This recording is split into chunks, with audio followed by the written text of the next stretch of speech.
ఎవరికి ఏ కష్టం వచ్చినా కూడా నా కథ గుర్తు తెచ్చుకోండి. 16 నెలలు నన్ను జైల్లో పెట్టినారు. నా మీద కేసులు వేసింది కూడా మళ్ళీ ఎవరో కాదు, అటు కాంగ్రెస్ ఇటు తెలుగుదేశమే. నా పిటిషన్లో ఎవరు పిటిషనర్స్ అంటే అటు కాంగ్రెస్ ఎమ్మెల్యేలు ఇటు తెలుగుదేశం పార్టీకి సంబంధించిన నాయకులు. కేవలం రాజకీయంగా ఎదుగుతున్నాను అని ఒకే ఒక కారణంతో దొంగ కేసులు బనాయించారు. 16 నెలలు జైల్లో పెట్టినారు. కానీ ఏమైంది? బయటికి రాలా? ముఖ్యమంత్రి కాలా?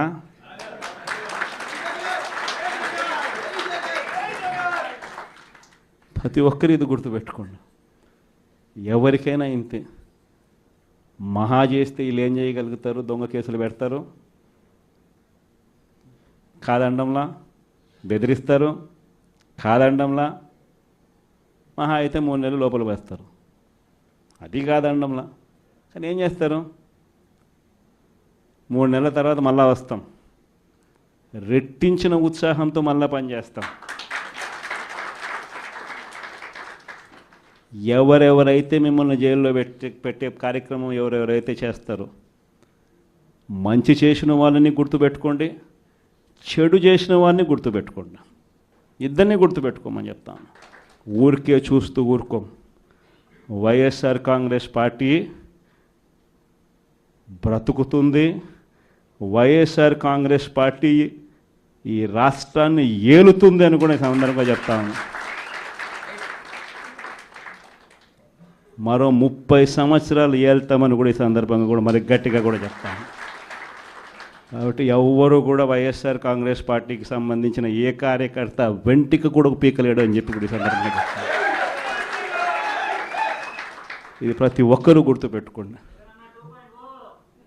ఒక్కటే గుర్తుపెట్టుకోండి, ఈసారి జగనన్న 2.0 కొంచెం వేరుగా కూడా ఉంటుంది.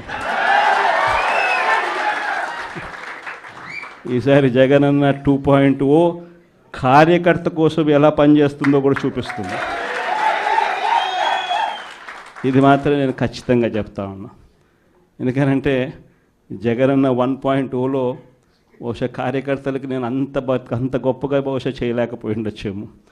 ప్రతి పథకము ప్రతి విషయంలోనూ కూడా మొట్టమొదటిగా ప్రజలే గుర్తుకొచ్చారు. ప్రజలకు మంచి చేయడం కోసమే నా టైం కేటాయించా, నా తాపత్రయపడ్డా, ప్రతి విషయంలోనూ దానికోసమే అడుగులు వేశా. కానీ జగనన్న 2.0కి వచ్చేసరికి మాత్రం చంద్రబాబు నాయుడు కార్యకర్తలకు పెడతా ఉన్న ఇబ్బందులు చూసా, కార్యకర్తలు పడతా ఉన్న అవస్థలు చూసా, కార్యకర్తలు పడతా ఉన్న బాధను గమనించా.